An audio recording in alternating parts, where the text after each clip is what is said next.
Cela peut sembler bizarre, mais c'est vrai. Cet homme a passé 15 ans à la CIL. Il a repris cette classe plusieurs fois qu'il ne s'en souvient même plus. Les enseignants disent qu'il est impossible pour lui d'obtenir son diplôme. Ceux qui ont commencé l'école avec lui sont maintenant experts médicaux, pilotes et professeurs. Comme ce professeur qui dit qu'elle a étudié avec Joseph, elle a obtenu son diplôme, est revenue dans cette école et est désormais son enseignante. Les enseignants insistent sur le fait que ce sont les mauvais résultats de Joseph qui l'empêchent d'obtenir son diplôme. Mais pourquoi Joseph a-t-il passé toutes ces années dans une seule classe? Comment cela est possible? Les amis, voici son histoire. Mais avant de poursuivre, je vous présente la question du jour. Quelle est la race de poisson présente sur cette photo? A. Un tilapia, B. Un saumon, C. Une sardine. J'attends vos propositions dans les commentaires et la réponse exacte vous sera donnée à la fin de la vidéo. En raison du fait qu'il a passé de nombreuses années dans une seule classe, les autres élèves le tyrannisent et le trollent disant que sa tête est vide. On dit aussi qu'il touchera bientôt sa pension parce qu'il approche de l'âge de la retraite. La mère de Joseph dit que la dyslexie et l'oubli de son garçon pour l'apprentissage sont d'un autre niveau.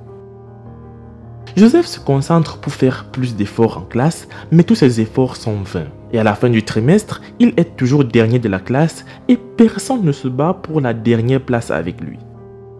Il a 21 ans, mais personne ne croit qu'il est si vieux à cause de son nanisme, qui lui donne l'apparence d'un enfant. Je m'appelle Chantal, je suis enseignante dans cette école et j'enseigne Joseph.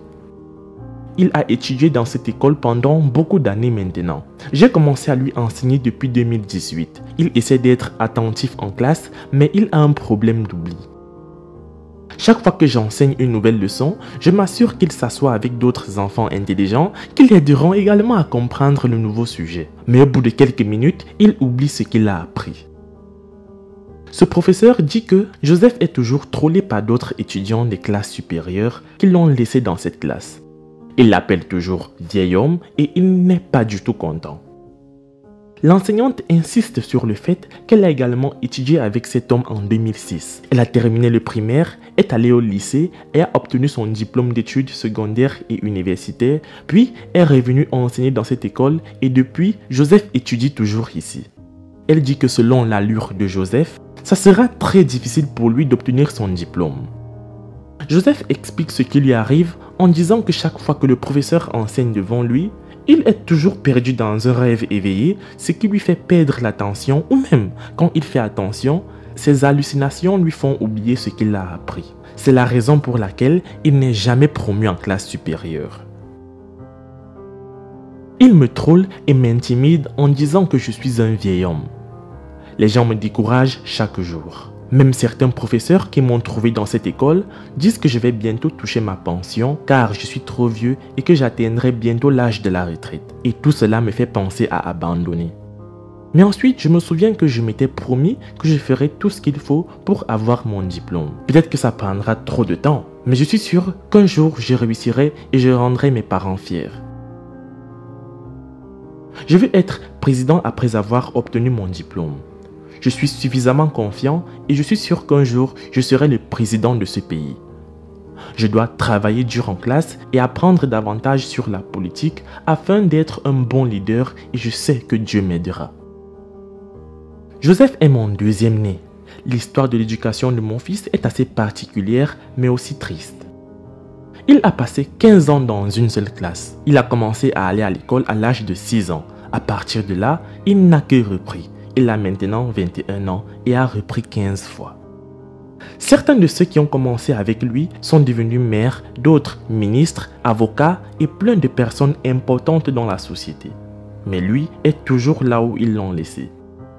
Tout cela est causé par une maladie mentale qu'il a et qui lui fait tout oublier. À l'école, les professeurs disent que certains élèves le harcèlent et se moquent de lui disant qu'il a une grosse tête vide, etc. Mais il dit qu'il continue de se battre et peut-être qu'un jour il va arriver. Joseph me dit toujours que s'il devient intelligent en classe, il sera président. Je suis heureuse pour lui car il n'abandonne pas. Il fait plus d'efforts mais est toujours le dernier de toute la classe. Malgré ses mauvaises performances à l'école, sa mère dit que Joseph est un gentil garçon. Il fait tout pour aider ses parents dans certaines activités ménagères comme aller chercher de l'eau tous les matins avant d'aller à l'école et bien d'autres. Elle dit que la maladie d'oubli de son garçon se répercute même à la maison. Par exemple, lorsqu'elle l'envoie au magasin pour acheter du sucre, il va mais rapporte du riz et dans ce cas, la mère doit retourner à la boutique pour changer. Ce qui provoque souvent des querelles avec les commerçants, mais beaucoup de commerçants voisins s'y sont habitués. Chaque fois que Joseph vient acheter quelque chose, il lui demande 2 fois ou même appelle la mère pour s'assurer du produit qu'il veut acheter. Il oublie tout. Parfois, j'écris sur un morceau de papier et je lui dis de mémoriser ce qu'il va acheter ou simplement d'aller avec le papier au magasin. La mère de Joseph est au moins satisfaite du dévouement, de la passion et de la soif d'apprendre de son garçon, malgré ses troubles de santé mentale qui lui font oublier tout ce qu'il a appris en classe. Il a quelque chose de spécial. Mon garçon a courageusement mis tous ses efforts dans l'apprentissage. Il n'est jamais en retard en classe et vous ne pouvez pas l'empêcher d'aller à l'école. Il assiste régulièrement aux cours malgré les brimades qu'il subit en longueur de journée. Cette mère dit que de son côté, elle essaie de s'acquitter de toutes les responsabilités en tant que parent afin que cet enfant puisse réussir en classe. Elle paie les frais à temps et s'assure que toutes les exigences scolaires sont disponibles, telles que la peinture, les crayons, les règles, etc. Elle ajoute qu'en raison de sa petite taille, les gens le frappent parfois la tête et s'enfuient. Ils dépendent de l'agriculture pour vivre. Sa mère cultive pour les gens et gagne un peu d'argent pour acheter du riz et du sucre. Les amis, peu importe à quel point vous êtes ralenti dans vos activités dans la vie, il ne faut jamais abandonner, car tout arrive à point à qui sait attendre. C'est la fin de cette vidéo. La réponse à la question du jour est la sardine. Laisse un like si tu as trouvé, moi je vous laisse et surtout, on se prend pour la prochaine fois.